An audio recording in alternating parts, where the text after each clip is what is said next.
he's saying quite explicitly and unambiguously that Liz Cheney should be shot, should be executed by firing squad. 4 days out from Election Day, and former President Donald Trump is escalating his violent rhetoric, suggesting one of his most prominent critics, the former Congresswoman Liz Cheney, should be fired upon. Your reaction to what Donald Trump said about Liz Cheney? Yeah, well, look, I mean, it was completely inappropriate, dangerous, and unbecoming of a leader. Mr. Trump was literally going after someone who doesn't agree with him.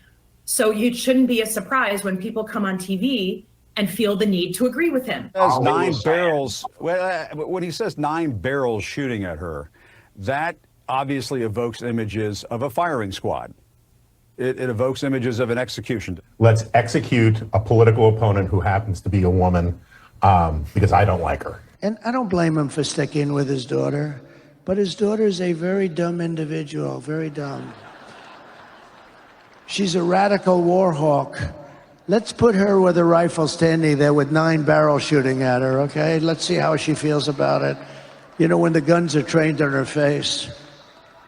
You know, they're all war hawks when they're sitting in Washington in a nice building saying, oh, gee, let's send 10,000 troops right into the mouth of the enemy. But she's a stupid person. How could Trump say such a thing about such a beautiful, just public servant in Liz Cheney? This is the final salvo from the DNC apparatchiks as they try and usher Kamala Harris into the White House, is to take what I found to be a relatively benign clip from Donald Trump and turn it into a proclamation of his intention to use firing squads against his political opponents. And let me show you what happens once you follow this stuff long enough, and I'm sure many of you are capable of doing the same thing. But within minutes of this clip dropping last night, because this was a speech that he gave with Tucker Carlson very late at night, so I saw it around midnight my time. Within minutes, I posted this. I said, want to learn how a hit piece works? Trump is clearly saying that Liz Cheney is a chicken hawk and she would quickly change her warmongering tune if placed in the line of fire. Tomorrow's headline, quote, Trump demands firing squads for his political opponents, end quote. I kid you not. The next morning, Tim Pool tweets out, headline from the Daily News says, Trump threatens ex-rep Liz Cheney with execution by firing squad. Oh, that was close. I came very close to hitting it verbatim. I said Trump demands firing squads for his political opponents. They say Trump threatens ex-rep Liz Cheney with execution by firing squad. That's about as close as you could get. I could write these headlines. If I had less morals, I could actually become one of these sick demons. But man, is this dangerous, huh? Just to show you that that wasn't a one-off or just a handful of people, we also have Joe Scarborough opening up their segment this morning with this. Reaction to Donald Trump calling for Liz Cheney being shot in the face by 9 rifles in the closing weekend of the campaign. Not only what it says about where the Republican Party is in 2024, but also what it must look like to our allies in London, in Paris, in Madrid, in Warsaw, across the world. Yeah. Well, it looks completely insane to our allies across the world. And this is unprecedented. And this is, I'm so glad that we're focusing on this and spending some time on it, because this is not normal. This is not acceptable. This is so dangerous. So I'm going to play you the full clip from Trump so that we could actually see the deception and how egregious it is. But first, I wanted to point out that the Democrats that I liked, the Democrats that I agreed with, spent the past 15 years talking about the Cheneys as saying that overtly that they were war criminals and that they were chicken hawks and that they would actually never go fight in these wars that they were sending off our sons and daughters to go die in. And they were right. All it took was for Donald Trump to agree with them, and suddenly the Cheneys are beyond reproach. They have to be defended to the end of the earth. I mean, this is insanity. Let's get into the clip from Trump so you can actually see how egregious this lie is. I don't blame him for sticking with his daughter, but his daughter's a very dumb individual, very dumb. She's a radical war hawk. Let's put her with a rifle standing there with 9 barrels shooting at her, okay? Let's see how she feels about it. You know, when the guns are trained on her face. You know, they're all war hawks when they're sitting in Washington in a nice building saying, oh, gee, let's send 10,000 troops right into the mouth of the enemy. So the key takeaway there is that he, in fact, says, you don't hand them a rifle first, okay? That's not what you do. So clearly that's not what he's saying. Even out of context, it still doesn't make any sense. Even with them just clipping that little 8 seconds where he actually says it, it still doesn't amount to what they're claiming it amounts to. But this just adds to the litany of deceptions that they've tried to perpetuate upon the American people. And to a large extent, it has been successful. 40% or so of the population genuinely believes these things about Donald Trump. Let's go through a list of some of them real quick. So obviously, first up, we have Trump called neo-Nazis fine people. You have the Russian collusion hoax, which lasted approximately 8 years. Biden is sharp as a tack in private, not in public. He's got a stutter, that's the only thing that's wrong with him. 2020 election was the most secure in history. If you get vaccinated, you won't catch COVID. January 6th was an insurrection. You got the cheap fakes. Trump said that drinking bleach would fight COVID. He didn't say that. Jussie Smollett hoax. Obviously, the Texas officials prevented U.S. Border Patrol from saving drowning victims. Biden had a cold during the debate. Bubba Wallace's garage pole, a.k.a. noose. You got Hunter Biden's laptop being Russian disinformation. You got Project 2025 is Trump's platform. The Covington kids, where they were beating the drum in front of that Native American dude. Patriot Front, I don't know if they're real or not. I'll leave that one aside. Governor Whitmer and her kidnapping plot. She was almost kidnapped by these radical Trump supporters. No, she wasn't. That was, in fact, a Fedsurrection. Trump threatens a bloodbath if he loses the 2024 election, when in reality, he's talking about the economic fallout because he thinks that it would be a bloodbath in the market. The Nord Stream pipeline. And, obviously, Russia bombed their own pipeline. Makes perfect sense, even though we have Joe Biden on tape saying that they will end it. They will find a way. They have many ways. There will be no longer a Nord Stream 2. We will bring an end to it. How will you do that exactly, since the project and control of the project is within Germany's control? We will, I promise you, we'll be able to do it. You got Trump's pee tape, where he's getting peed on by hookers in Russia. Never happened. That is all part of the Steele dossier, which was ordered by the Hillary Clinton campaign. You also have the lab leak. You have border agents whipping migrants. You have Trump saving nuclear secrets at Mar-a-Lago. You have the Russian bounties on U.S. soldiers in Afghanistan. Never happened. Andrew Cuomo showing the best leadership during the lockdown era. He's actually now under investigation for his actions during that period. You got the ghost of Kiev, which never happened. You have the Trump overfed koi fish in Japan. If you guys remember that one, that was always fun. Trump tax cuts benefited only the rich. Wrong, obviously. There is a knock-on effect to all of us, and many non-rich people got a tax cut, so that was nice. You have the Don't Say Gay bill. You have the Trump using tear gas on protesters so that he can take a photo in D.C., the Bible photo. Putin's price hike. Joe Rogan being gray by CNN. About how it actually works, how the system actually works to go against people that are dissenters. I have no questions because I was in the middle of it. I saw it. I saw it happen. I saw the CNN thing where they made my face yellow and said I was taking horse medication, which is that to say that and to repeat that over and over again is such a clear indication that they conspired. Because it's uniform. It's horse dewormer, uniform. I mean, the list of just overt lies from the media. Like, I know Malice is famous for saying, like, they basically lie through omission.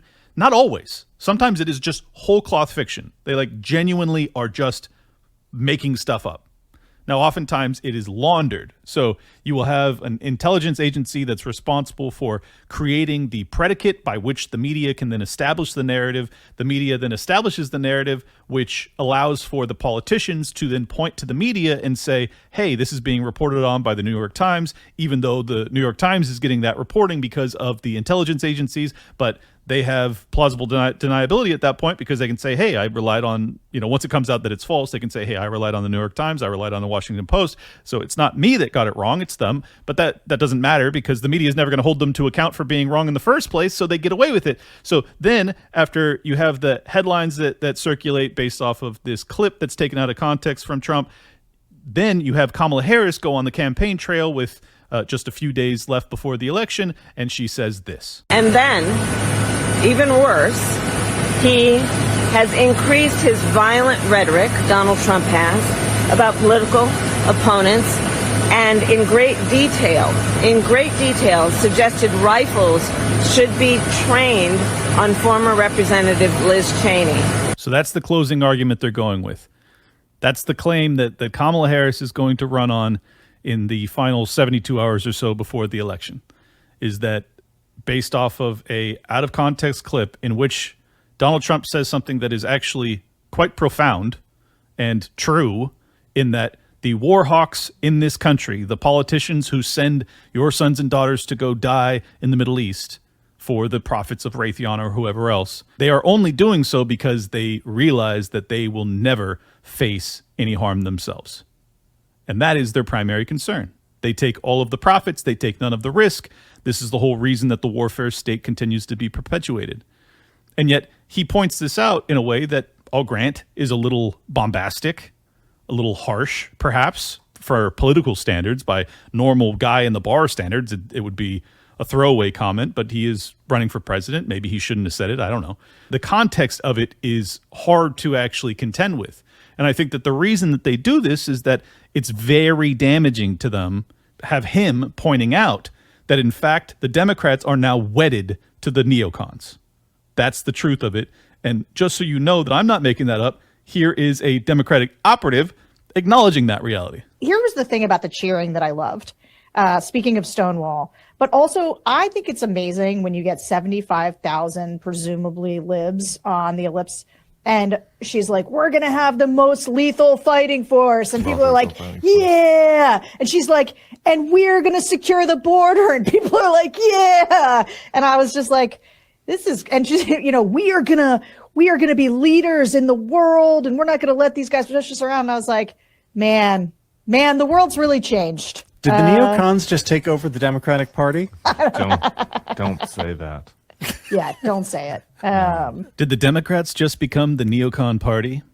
That was Jonathan Last. He is an American journalist and lefty, and he is acknowledging the reality of the situation, the truth, that in fact the Democrats have become the party of war.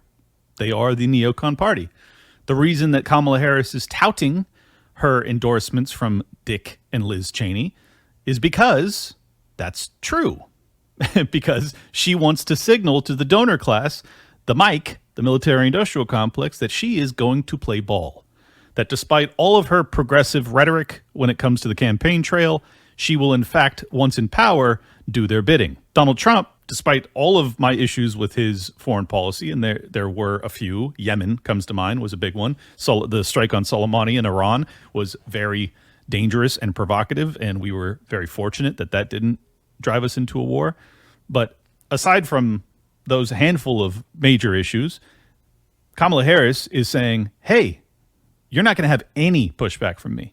You remember when Donald Trump asked for us to draw down our troops in Syria? I won't be saying shit about that. I won't be telling you what to do at all. As commander-in-chief, I will actually have no say. Whatever war you want, you got. That's why she is touting the Dick and Liz Cheney endorsements. Couldn't be more clear. And that is why Donald Trump's comments last night are being taken out of context and demonized so aggressively, is that when you actually hear it in context, it demonstrates that these chicken hawks are reprehensible and in fact symbolic or wedded to the Democrats, namely Kamala Harris, moving forward.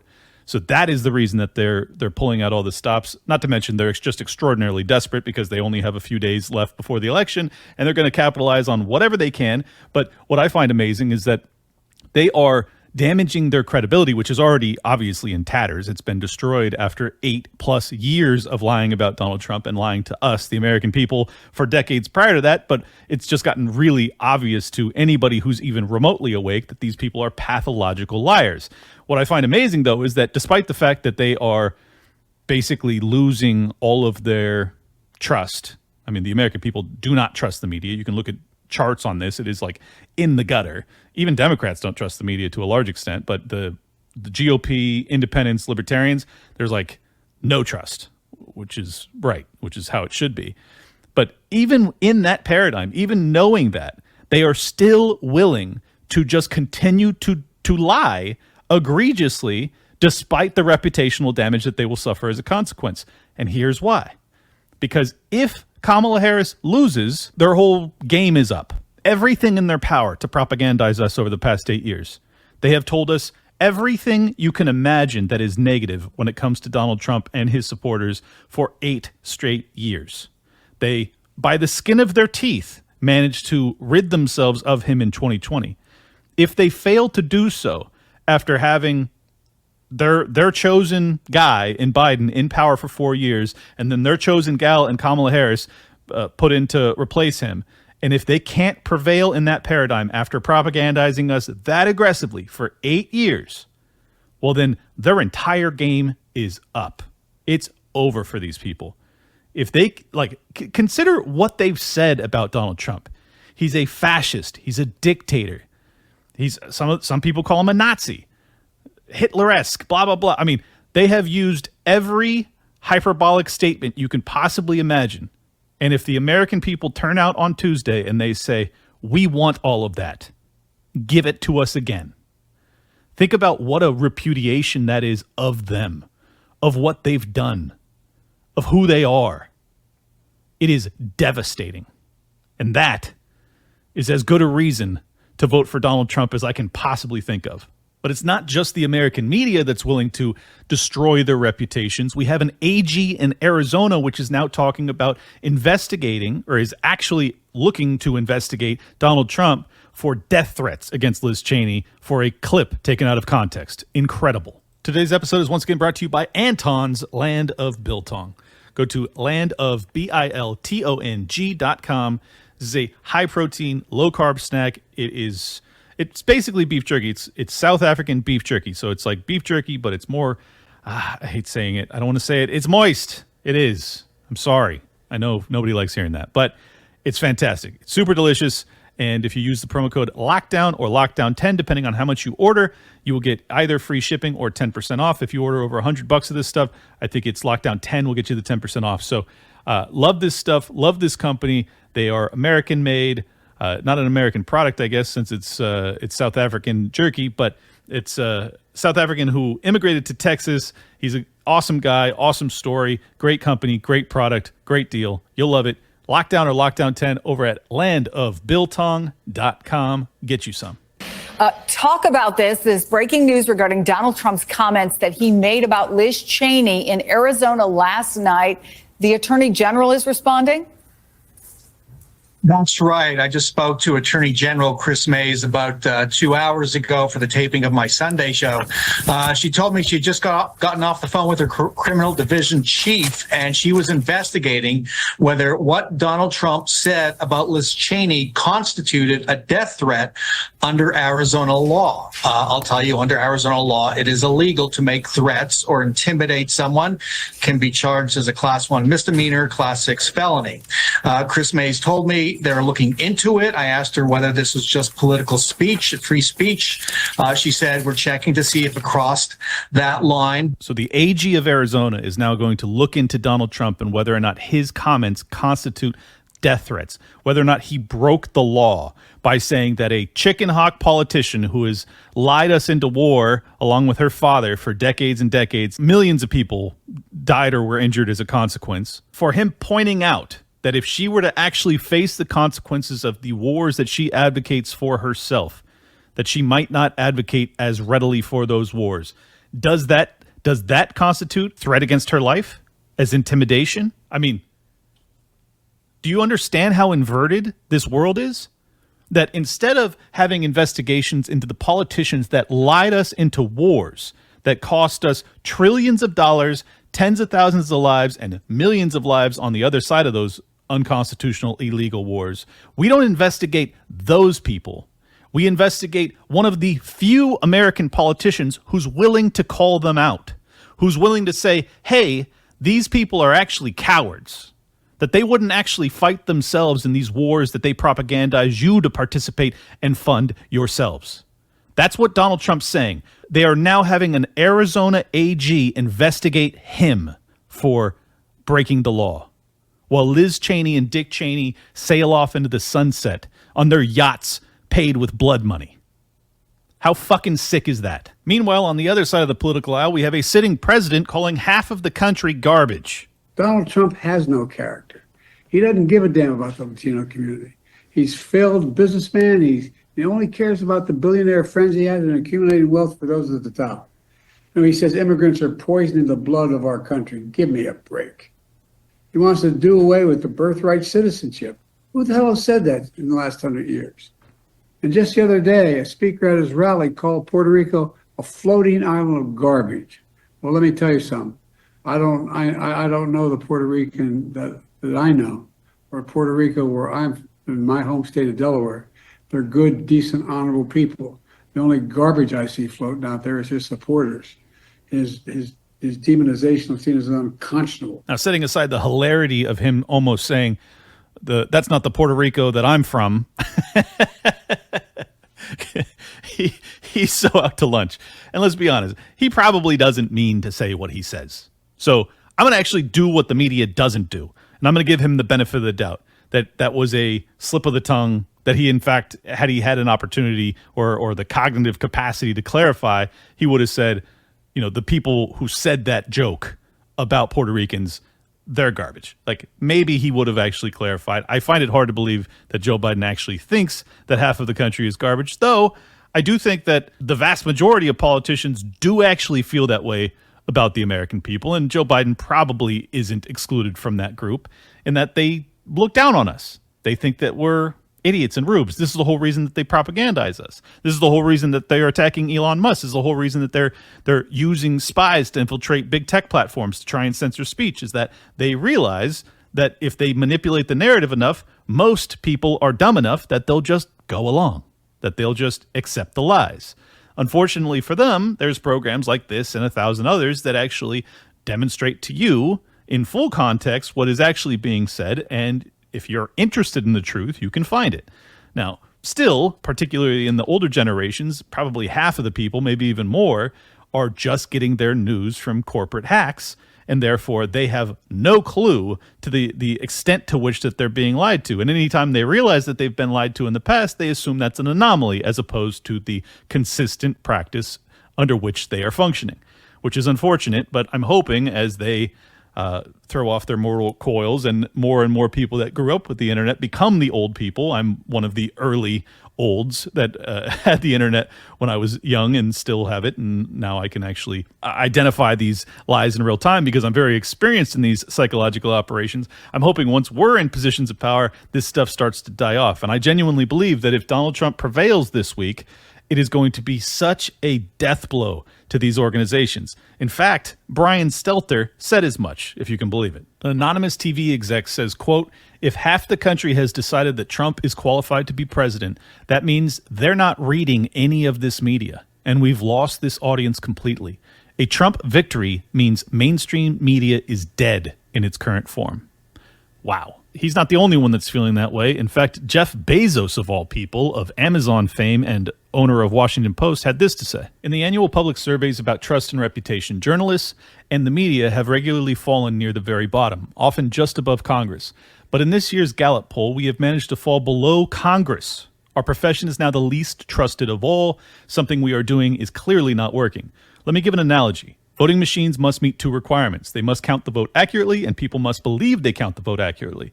The second requirement is distinct from and just as important as the first. Likewise, with newspapers, we must be accurate, and we must be believed to be accurate. It's a bitter pill to swallow, but we are failing on the second requirement. Actually, they're failing on both, but setting that aside. Most people believe the media is biased. Anyone who doesn't see this is paying scant attention to reality, and those who fight reality lose. Reality is an undefeated champion. It would be easy to blame others for our long and continuing fall in credibility and therefore decline in impact, but a victim mentality will not help. Complaining is not a strategy. We must work harder to control what we can control to increase our credibility. Presidential endorsements do nothing to tip the scales of an election. No undecided voters in Pennsylvania are going to say, quote, I'm going with the newspaper A's endorsement, end quote, none. What presidential endorsements actually do is create a perception of bias, a perception of non-independence. Ending them is a principled decision, and it's the right one. Eugene Meyer, publisher of the Washington Post from 1933 to 1946, thought the same, and he was right. By itself, declining to endorse presidential candidates is not enough to move us very far up the trust scale, but it's a meaningful step in the right direction. I wish we had made the change earlier than we did, in a moment further from the election and the emotions around it. That was inadequate planning and not some intentional strategy. I would also like to be clear that no quid pro quo of any kind is at work here. Neither campaign nor candidate was consulted or informed at any level or in any way about this decision. It was made entirely internally. So this continues to show the kind of paradigm shift that we've witnessed, in large part thanks to Elon Musk, but I think it has a lot to do with they are losing their credibility. So it's not just about Elon Musk. We've also seen it from Mark Zuckerberg. But I think that if you see a trend that continues and grows upon itself, you've obviously Elon Musk has bucked the trend very aggressively and allowed for speech that they very much want to be censored, but they have failed in doing so. Then you have Mark Zuckerberg, which has come out and lamented the fact that they suppressed the Hunter Biden laptop story. Now you have Jeff Bezos, the owner of Washington Post, which is a dutiful rag for the regime, saying essentially the same, that they have lost all of their credibility and therefore they're not going to endorse a presidential candidate in hopes that they might salvage what credibility they have left and hopefully improve upon it. A lot of people are going to have the knee-jerk reaction to reject any of these olive branches that are being thrown at us. And I totally understand that instinct, and perhaps that is the tack that you ought to take. I'm not going to say that you shouldn't. But I will say, I think it is a good idea to at least leave a door open for those that show genuine contrition. For instance, Zuckerberg hasn't, in my opinion, demonstrated genuine contrition in that they have not really taken the chains of censorship off of their platforms, the same way that Elon Musk has to a large extent. If he were doing so, I might go, okay, he actually means what he's saying. As of now, it just looks like it's lip service. Well, in fact, the same censorious shit that we're so pissed off about in the first place continues to persist. That doesn't really demonstrate contrition. This is a meaningful act. It's a relatively minor one, but still somewhat meaningful to have Washington Post, which is one of probably the top 5 liberal rags that exist, one of the top 5 propaganda arms of the regime that exist right now, to say, we're not going to endorse your candidate, your chosen puppet. We're not going to tell our readers, as limited as they may be, we endorse her. I mean, that is profound. That is powerful, particularly given that the scant readership they have left is constituted almost entirely by liberal lunatics, and they are fucking furious about this decision. In fact, they have lost tens of thousands of subscribers from what I read a couple days ago. So this decision carries with it significant financial pain. Now, someone like Bezos can withstand that pain, and I think that's the reason that he was willing to make this move, having a longer time horizon in which he can actually make this into a meaningful newspaper once again. But the reason I'm saying that I think that his action may be in the same vein of an Elon Musk is that he's taking actual action, he's suffering financially because of it, and it looks as if he may be seeing the winds a-changing and getting on board himself. Now, is it sincere? Is it just a profit motive at the end of the day? I don't know, and we won't know for a while. But I think that we ought to leave the door open for guys that have tremendous wealth and tremendous power that see that things are heading in the right direction and start to turn around. Maybe they're doing it for the right reasons. People have the same question about Elon Musk. Maybe he's just freeing up censorship on X because he wants to turn AI into the best thing possible. And the only way you can do that is if we're actually speaking our minds. On the other platforms, we don't because we get kicked off. So that's the reason he's doing it. Or maybe he wants us all there. So he's taking off the censorship so that we're all there so that he can then create the everything app and become extraordinarily wealthy and powerful. And then ultimately he'll bring down the chains of tyranny once again. I don't know. So that's why you always have to maintain skepticism. But at the same time, it's very important that we have an elite class that is in fact pushing in the direction that we want them to be pushing in, right? Like that's the only way you actually get anything done. You have to have some level of pragmatism and realism with this stuff. Like, sure, you can condemn him for taking government contracts when it comes to Tesla and SpaceX and everything else. And I do. I think that's not good. I would rather not be robbed to fund some of his operations. I think that's totally immoral and criminal and illegal, or it should be illegal. But I very much like the fact that he bought one of the top 5 social media apps and he freed it up. He's letting people like me speak freely and letting narratives and messages be annihilated in real time. Imagine if we weren't able to do what we're doing right now. I mean, I've been doing it for the past 24 hours since this story broke, or not 24 hours, 12 hours or whatever it's been. And because I'm able to speak freely on that platform in real time, me and, a million other independent media people are just shattering this lie in real time. A lie that if not for us, there's a distinct possibility that 80, 90+% of people would actually buy the narrative that Donald Trump threatened Liz Cheney's life. I mean, that is very damaging to what they're doing. So we have to appreciate when the powerful, wealthy people are pushing in our direction, even if they're doing it for their own interests at the end of the day. And that's part of the reason I'm such a big detractor from Kamala Harris, because she has this to say about social media and censorship. All of these social media companies and these online platforms, which are so powerful in their ability to impact perception about an issue and to influence behaviors. Let's be clear about that. There have to be standards, and he and his account should be taken down. We saw in El Paso that shooter in his manifesto was informed by how Donald Trump uses that platform. And this is a matter of corporate responsibility. Twitter should be held accountable and shut down that site. It is a matter of safety and corporate accountability. Thank you. Senator Warren, you can respond. So, look, I don't just want to push Donald Trump off Twitter. I want to push him out of the White House. That's our job. Join me in saying that his Twitter account should be shut down. Let's figure out. No, he has lost his privileges and it should be taken down. And the bottom line is that you can't say that you have one rule for Facebook and you have a different rule for Twitter. The same rule has to apply, which is that there has to be a responsibility that is placed on these social media sites to understand their power. They are directly speaking to millions and millions of people without any level of oversight or regulation. And that has to stop. Donald Trump has 65 million followers on Twitter. And we have to take seriously the weaponization of this platform by the president and the need, therefore, of a private corporation to be held accountable to say he has abused the terms, and it could result literally in a threat to safety of human beings who are participating with the process of justice. There is not a part of you civically, constitutionally, that is concerned about the precedent of a private company taking the platform away from the President of the United States or some other elected official. Free speech does not condone or protect threats to the safety of other human beings.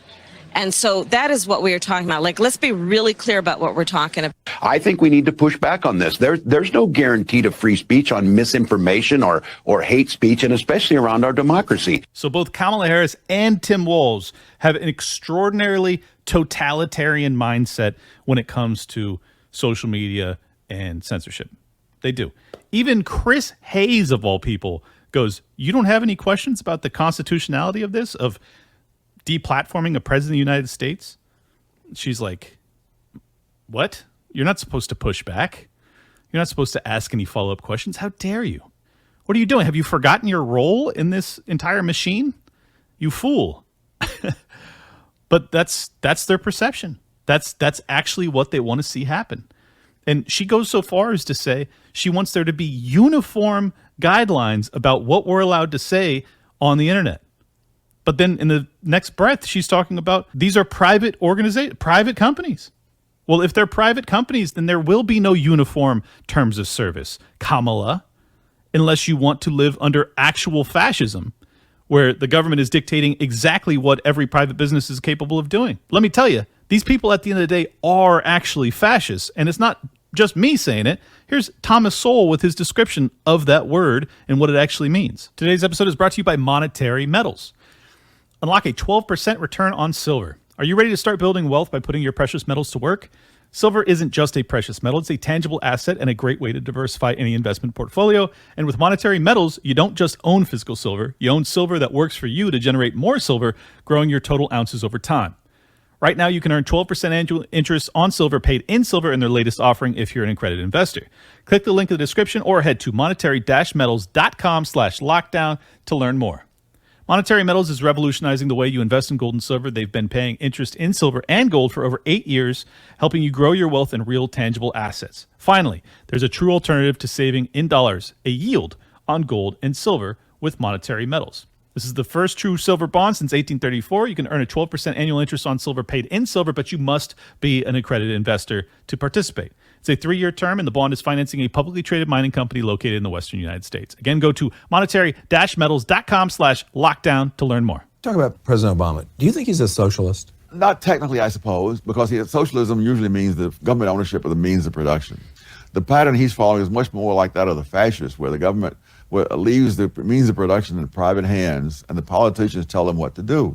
And that's much more politically viable, because after the government forces the private industry to do something and it turns out disastrously, you can always haul the people from private industry up before congressional committees, denounce them on television and so forth, leaving out the fact that it was you who forced them to do what they did.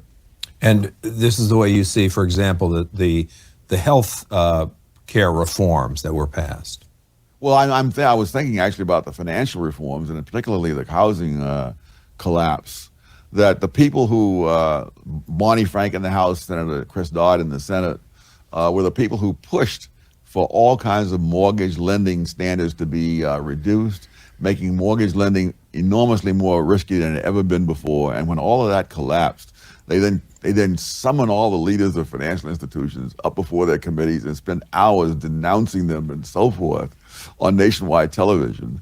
I mean, they understand that the best defense is a good offense. And so this is great political theater. It has nothing to do with reality.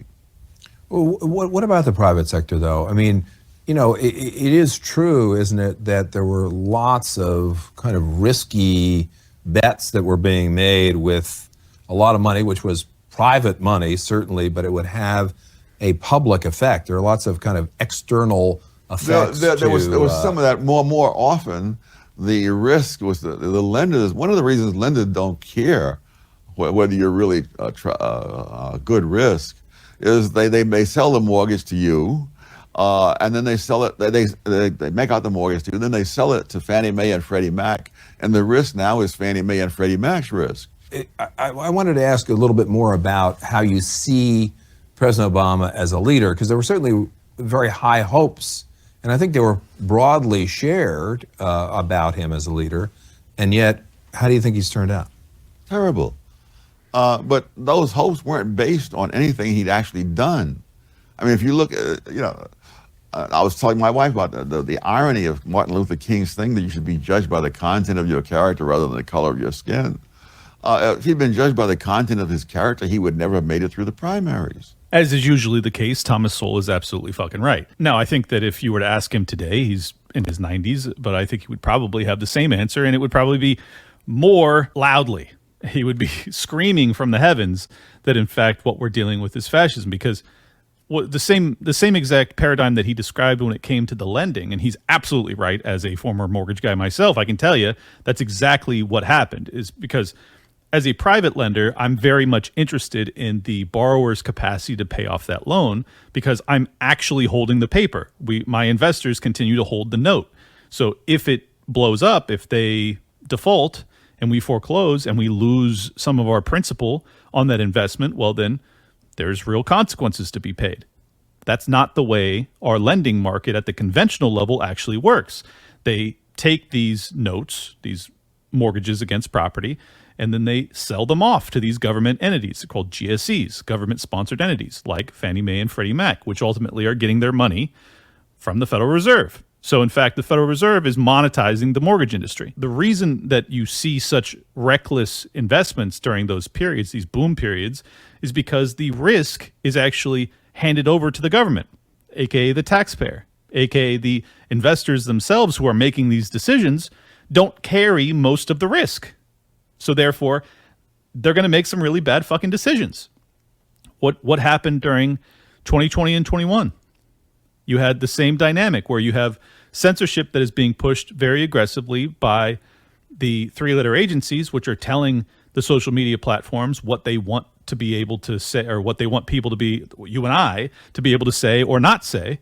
Well, then once it all comes out, which, by the way, they didn't intend for it to come out. They wanted that to be a secret, but it did come out in large part thanks to the Twitter leaks. Then they just point the finger at the other guy.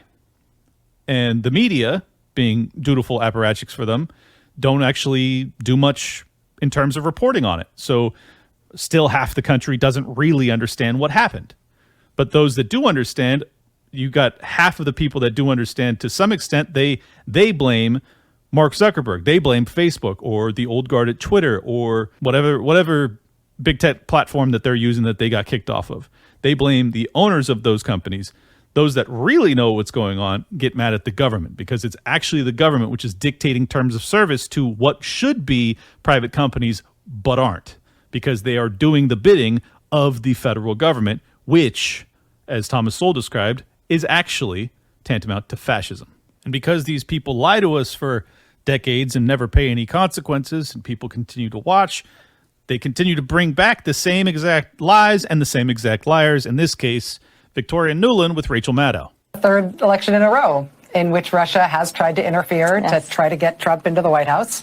How do you assess the magnitude and the type of interference they're attempting this year compared to what they've done in his previous two elections? Well, as you said earlier, Rachel, he's at it again. This time he's not even trying to hide his hand, and he has far more sophisticated tools. You know, his AI is better, so he can make these fake videos. He has done things like spend $10 million trying to buy American influencers and get them parroting his lines and not even know it's happening. But he's also got a brand new, very, very powerful tool, which is Elon Musk and X. You know, in 2020, the social media companies worked hard with the U.S. government to try to do content moderation, to try to catch this stuff as it was happening. But this time we have Elon Musk talking directly to the Kremlin and ensuring that every time the Russians put out something like this, it gets 5 million views on X before anybody can catch it. So it's quite dangerous. So Elon Musk is having direct communications with the Kremlin. Does she provide any evidence that? No. And is it true? I don't know. But does she have any credibility by which I should just assume that she's telling the truth? Absolutely not. No. And then also, you got to love the reframe on how, you know, during 2020, we were really trying to stop mis and disinformation. I mean, what they were actually doing was trying to censor us, and they were caught. And in fact, the things that they were trying to censor were true. So you're actually propagandizing us, which should be illegal, but isn't, thanks to the Smith Modernization Act. But the fact that these people just are so shameless that they would still continue to platform the same exact propagandists that lied to us over and over again, provably so, after spending tens of millions of dollars on investigations to see whether or not Trump was actually in the employ of Russia and Vladimir Putin. And there's no evidence. Nothing. They've got nada. Russia bought some Facebook ads. That's it. That's the extent of it. Does that stop them from bringing her back on in the days just before the next election, where she continues to perpetuate that this is not just the first, not the second, but the third election that Russia has interfered in, despite all of the evidence that they've lied about the prior ones? Just remarkable. The gall of these people. Thank God for some free speech on social media and independent media that is letting us know in real time what the hell's actually going on. Because without it, we would still be living in delusion, as so many people are. If you guys enjoyed this episode, please do hit the like button, share it around, subscribe. Also, I upload this as audio version for those that are watching right now, which this is super weird. So I got to bring this up to you guys real quick. My audience is continuing to increase by really significant numbers on all the video platforms, YouTube, Rumble, etc. But the audio downloads have plummeted. And what happened is I upload as an RSS, which is just the format that you use. Well, I upload as an MP3 to an RSS to then distribute it so that you guys can download it and listen to it. My numbers, audio downloads, are down like 30%. What happened was I used SoundCloud as my host, and they screwed up something, and for whatever reason, it wasn't able to update on it. Like, there was a delayed update of the file for Apple Podcasts, which is where over half of my listeners come from, and then it was delayed for like a week over on Spotify. For whatever reason, because of that, it looks as if a bunch of people were unsubscribed or are not getting the auto downloads anymore, because my numbers are down like 25%. My numbers on all of the video platforms are up like 100%, but I'm down 25% in audio listeners. It makes absolutely no sense. So the reason I'm telling you this is that I want to make sure, if you are usually an audio listener that happens to be watching this right now, or if you're just always a video listener or a video watcher, please go subscribe on your phone or wherever you listen to podcasts to Liberty Lockdown, and make sure that it has auto update downloads enabled so that you guys don't miss an episode. It also helps with my numbers, obviously, but there's something totally funky going on with the audio version of this show. I don't know what's happening. I apologize. If I knew exactly, I would fix it. But it seems as if the damage is done. 20% of you or so are not getting the audio version of the show the same way you used to. I don't know what the fuck's going on. Sorry. That's the update. I hope you guys can go subscribe to Liberty Lockdown, and that'll remedy it to a certain extent. If you think I got anything wrong, comment down below and we can argue about it. By the way, I did want to point out, because some people were saying that there are valid libertarian, in my opinion, somewhat valid libertarian arguments to not vote.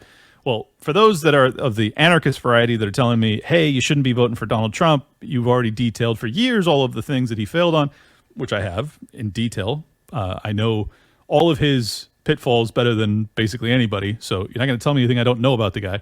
But they're saying, well, you do know this, and you're still, I did. I voted for him yesterday. I early voted. How could you do so? And in fact, you are now consenting to the system. I would encourage you to spruce up on your Lysander Spooner, who's one of my favorite anarchists, who talked about this and basically goes into detail in No Treason about how you cannot make a claim that casting a vote constitutes consent, because ultimately the vote is being cast against you regardless. And his analogy or his comparison that he uses to demonstrate the logic here is that it's self-defense. Libertarians believe in self-defense, and voting is aggression. But if you're voting to defend yourself from a greater aggression and the necessity for violence, well, then is that not a rational, logical, philosophically sound thing to do? I think it is.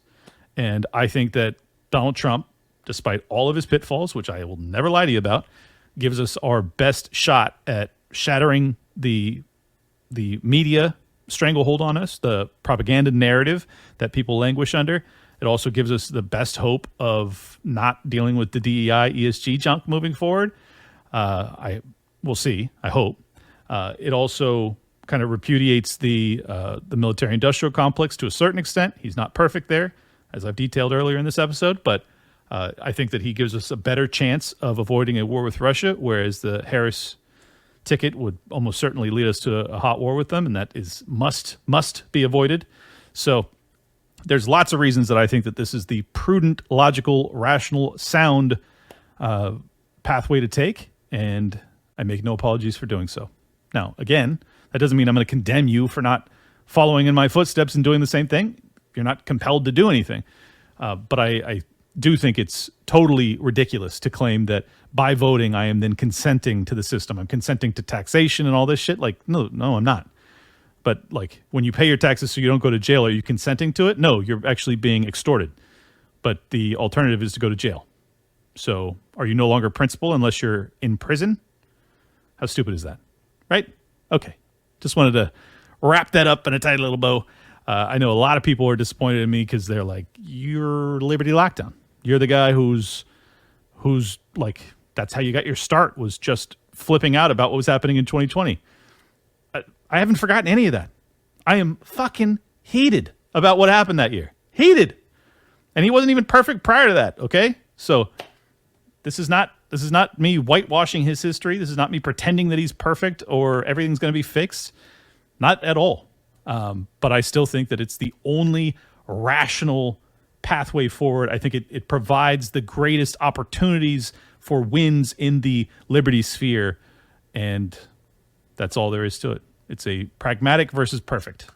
It's not perfect, but I think it is the rational, pragmatic choice.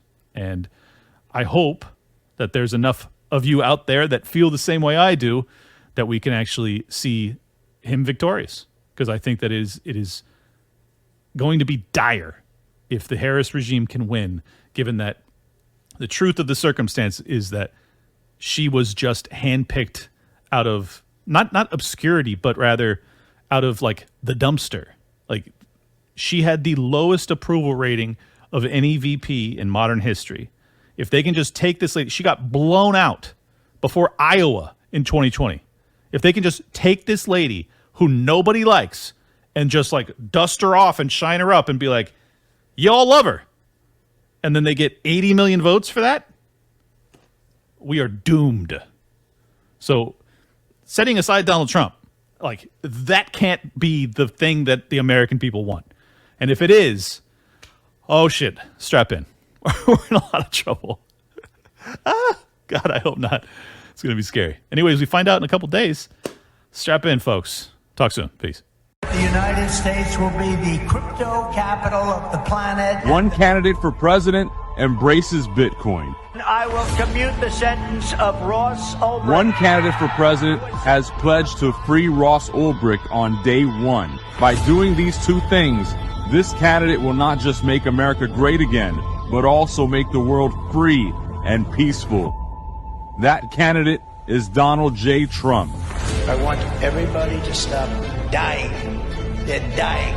Russians and Ukrainians. I want them to stop dying. And I will put a libertarian in my cabinet and also libertarians in senior posts. We Liberty folk are the cavalry. On November 5th, with God's help, let's vote this gentleman back into office. Welcome to Liberty Lockdown. Please scan your barcode. Your liberty ain't gone, but yeah, it's on hold. Where did it come from and where did it go?